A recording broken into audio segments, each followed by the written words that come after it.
और इसी बीच इसी से जुड़ी बड़ी खबर सामने आ रही है। गांदरबल आतंकी हमले के साजिशकर्ता की पहचान हो चुकी है। सज्जाद गुल नाम के आतंकी की पहचान हो चुकी है, जिस पर साजिश रचने का शक है। पीओके में छिपा बैठा है ये आतंकी सज्जाद गुल। लश्कर और टीआरएफ के लिए ये काम करता है।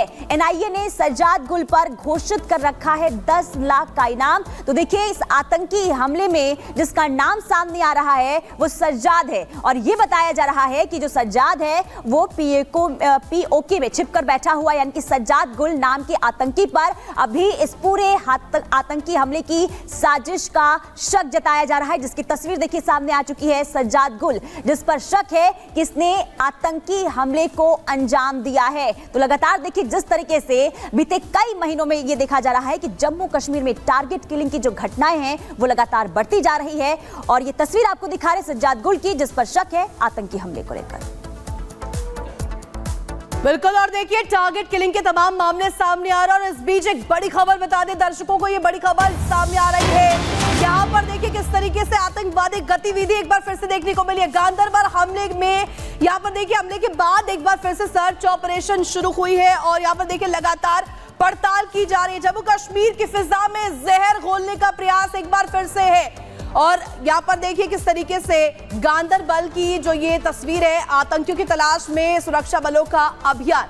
ठीक है, लगातार आपको ग्राउंड पे ले चलते हैं। इस वक्त एरावत हमारे साथ जुड़े हुए हैं। एरावत, एक तो आप ये बताइए कि सुरक्षा बल की तरफ से कैसे सर्च अभियान चलाया जा रहा है, दूसरा तस्वीर भी सामने आ चुकी है, क्या पता चल पाया इसके बारे में, कहाँ का रहने वाला है, कहाँ से आया? जी हाँ, बिल्कुल, जिस तरह से हम लगातार कल रात से देख रहे सुरक्षा बलों का कोऑर्डिनेट सर्च ऑपरेशन लगातार बढ़ता जा रहा है। गांदरबल के पास वाले इलाकों में भी आप कोऑर्डिनेट सर्च ऑपरेशन को बढ़ा दिया गया है। मेरी विजय आपको यहाँ पर दिखा सकते हैं किस तरह से यहाँ पे सुरक्षा बल के जवान जो है लगातार चौकसी बरते हुए हैं। कल अटैक के बाद अगर हम देखें किस तरह से यहाँ पे पूरे इलाके में कोऑर्डिनेट सर्च ऑपरेशन को और तेज कर दिया गया है। ओवरऑल अगर हम बात करें टीआरएफ चीफ की, अगर हम बात करें सज्जाद गुल, जिसको कहा जाता है कि मास्टरमाइंड है इस अटैक के पीछे, उसके बाद ही हम देख सकते हैं किस तरह से यहाँ पे कुछ टाइम के बाद ही नेशनल इन्वेस्टिगेशन एजेंसी की टीम भी है जो कि यहाँ पे पहुंचेगी। उसके साथ साथ देख सकते हो किस तरह से यहाँ पे सुरक्षा बल के जवान जो हैं 24 घंटे यहाँ पे कल रात से जो हम देख रहे हैं लगातार नजर बनाए रखे हैं। और यहाँ पे अभी तक अगर हम बात करें जो 7 लोग मारे गए हैं हत्या के आतंकियों द्वारा, और 5 जो अभी भी घायल है, उसके साथ साथ पूरे एरिया पे नजर रखी जा रही है। हालांकि जितने भी एंट्री और एग्जिट पॉइंट्स है उनको कंप्लीटली सील कर दिया गया हो। और लगातार अगर मेरी जी विजय आपको इस तरह से दिखाएंगे, क्योंकि इस ऑपरेशन में इसलिए समय ज्यादा लग रहा है क्योंकि पास वाला जो इलाका है ये काफी घना जंगल है, जिसकी वजह से यहाँ पर आतंकी इन जंगलों का सहारा लेके भी छुप सकते हैं। तो इस वजह से यहाँ पे जो है ऑपरेशन को और तेज कर दिया गया हो, और लगातार यहाँ पे सर्च ऑपरेशन जो है लगातार चल रहा है। यही वही एग्जैक्ट स्पॉट है जहाँ पर कल रात आतंकियों ने कुछ सिविलियन को टारगेट किया। उसके बाद यहाँ पे जो है ऑपरेशन को और तेज कर दिया गया है। कुछ ही टाइम के बाद नेशनल इन्वेस्टिगेशन एजेंसी की टीम भी इस लोकेशंस पर ठीक है। एरावत, आप एक तस्वीर लगातार हम तक पहुंचा रहे हैं आपके पास लौटेंगे, और अपडेट्स के लिए फिलहाल आपको बहुत बहुत शुक्रिया। इस वक्त 3 गेस्ट हमारे साथ जुड़े हुए हैं। सबसे पहले आपको बता दें कि सुशील पंडित जी भी हमारे साथ जुड़े हुए, कश्मीरी एक्टिविस्ट हैं आप। इसके अलावा मेजर जनरल संजय सोई जी हमारे साथ जुड़े हुए, डिफेंस एक्सपर्ट, और कर्नल शैलेंद्र जी भी हमारे साथ जुड़े हुए, डिफेंस एक्सपर्ट। सबसे पहले कर्नल शैलेंद्र जी, आपके पास आते हुए, शांति थी जम्मू कश्मीर में, चुनाव हुए, रिजल्ट आए, उसके बाद हम देख रहे हैं कि फिर से ऐसी हरकत आतंकियों की तरफ से की जा रही है। आपके पास लौटेंगे, लेकिन सबसे पहले आपको सुशील पंडित जी के पास ले चलते हैं। सुशील पंडित जी, ये जम्मू कश्मीर में एक बार फिर से कायराना करतूत आतंकियों की तरफ से की गई है, और इसके पीछे कौन हो सकता है, सबसे बड़ा सवाल है। ये किसी भी तरह का संशय नहीं है कि वहां जिहाद अभी भी चल रहा है। हम अपने आप को खुश करने के लिए कहते हैं हालात सामान्य हो गए हैं, पत्थरबाजी बंद हो गई है, हड़तालें बंद हो गई हैं, स्कूल चल रहे हैं, बाजार लग रहे हैं। ये एक टैक्टिकल रिट्रीट है जिहाद की तरफ से, और हम इसे अपनी जीत मान लेते हैं। हम सोचते हैं कि भर भर के वोट पड़े हैं तो शायद अब सब कुछ सामान्य हो जाएगा, पर्यटक आ रहे हैं तो सब कुछ ठीक ठाक है। ये अपने आप को भ्रम में रखने वाली स्थिति है। जिहाद से लड़ने की जरूरत है। वो भाप बन के अपने आप उड़ नहीं जाएगा। हमारे तिरंगे लहराने से वो डर कर दुबक नहीं जाएगा। हमारे चुनाव कराने से वो हतोत्साहित नहीं होगा।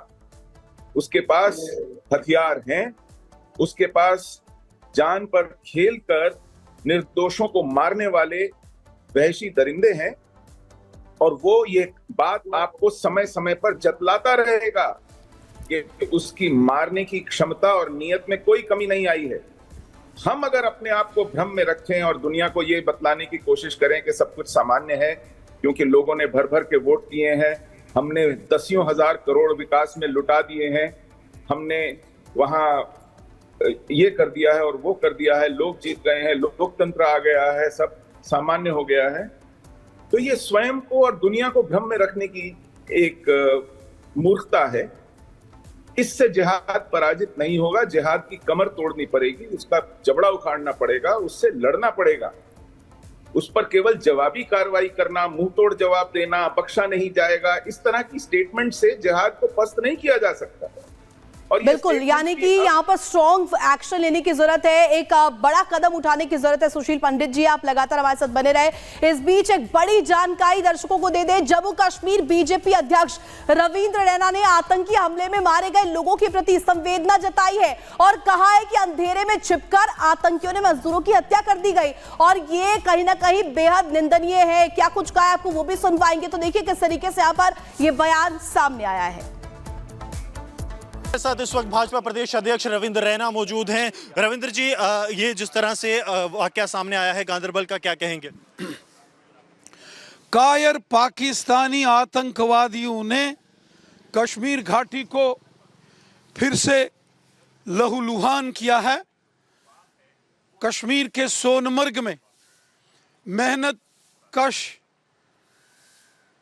जो मजदूर हैं, जो बड़े प्रोजेक्ट्स में काम कर रहे थे, रात के अंधेरे में छिपकर पीठ पर वार किया गया और बहुत सारे मजदूरों की हत्या कर दी गई। कायर पाकिस्तानी आतंकवादियों ने बहुत बड़ा जघन्य अपराध और पाप किया है, इंसानियत का कत्ल हुआ है। और जो भी इस आतंकी हमले में शामिल हैं या जो भी इनके मददगार हैं, उनको उनके इस जघन्य अपराध और इस पाप की भारी कीमत चुकानी पड़ेगी। शुक्रिया सर। रविंद्र रैना को आप सुन रहे थे। और कर्नल शैलेंद्र जी, हमेशा हमने देखा है कि कायर आतंकी पीठ पीछे ही वार करते हैं, सामने से हिम्मत नहीं। और एक बार फिर से ऐसी कायराना करतूत की है, हमारे मजदूरों की मौत हो गई है, कुछ घायल भी बताए जा रहे हैं। जय हिंद, नमस्कार। इसमें कोई शक नहीं है कि जिस तरीके का ये इंसिडेंस हुआ है, दुख वाली बात है। एक निहत्थे मजदूर जो अपनी अर्निंग ले रहा है, एक पूरे के पूरे स्टेट, मैं तो कहता हूँ JNK के डेवलपमेंट में वो रोड बन रही है, वो टनल बन रही है और आप उनको टारगेट करते हैं। बट ये होना अपने आप में बड़ा जिसको बोलते हैं ना, हम देख सकते हैं कि सॉफ्ट टारगेट, निहत्थे टारगेट्स के ऊपर वो अटैक करते हैं। शायद मैं ये जरूर ब्रिंग आउट करूंगा कि ये जाबाज नहीं है, ये मरने वाले लोग नहीं है, तभी तो वो ये सॉफ्ट टारगेट ढूंढ रहे हैं। आइए अदरवाइज पिच बैटल हो जाए। बट यस, मैं पंडित साहब की बात से एग्री करता हूं कि एक्शन जो है वो बड़ा करना पड़ेगा और हमें उस जिहाद के खिलाफ एक अलग स्ट्रैटेजी और एक अलग टैक्टिकल वॉरफेयर लेनी पड़ेगी। ये जो श्रीमान जी जिनका फोटो दिखा रही हैं, गुल साहब, ये जिंदा नहीं रहने चाहिए। अगर हमने शक भी किया है और POK हमारा है, तो हमें POK वासियों को अपील करनी चाहिए, वहां जो हमारे डाई हार्ड इंडियंस हैं, कि इसको एलिमिनेट करिए। मतलब इसको वहां रहने का जिंदगी में क्या हक होना चाहिए। ये जो एक्शन है तब जाकर काम करेगा। 3 एक्शन, ये जो 2 या 3 टेररिस्ट जो भी हैं, ये जिंदा नहीं बचने चाहिए। दूसरा, इस तरह का कोई भी अटैक ना हो पाए, उसके लिए हमें एडिशनल प्रिकॉशंस लेने चाहिए। और तीसरा, अगर हमें शक भी है कि इसका मास्टरमाइंड कहां है और कौन है, ही शुड बी एलिमिनेटेड। तब जाकर एक मैसेज जाना शुरू करेगा कि हम इस जिहाद को, इस टेररिज्म को, जिहाद आप अपने लिए करते रहिए, लेकिन इस टेररिज्म को हम अलाउ नहीं करेंगे। टू दी एक्सटेंट मैं तो कहूंगा इवन पाकिस्तान आर्मी को इसमें इन्वॉल्व कर लीजिए कि वही खत्म कर दे। 20-22 तो चले गए हैं, एक 23वां भी चला जाएगा तो उनके लिए तो फायदा ही है, क्योंकि टेररिज्म से वो भी उतना ही परेशान, अपने आप को प्रिटेंड करते हैं, दिखाते हैं। आई थिंक एक ये समय आ गया है कि एक सिविल गवर्नमेंट है हमारे पास, एक पॉपुलर गवर्नमेंट है, और पॉपुलर गवर्नमेंट अगर इस तरह की डिमांड करती है, दैट मीन्स सीधी बात है कि पब्लिक की डिमांड है कि हमें टेररिज्म नहीं चाहिए। और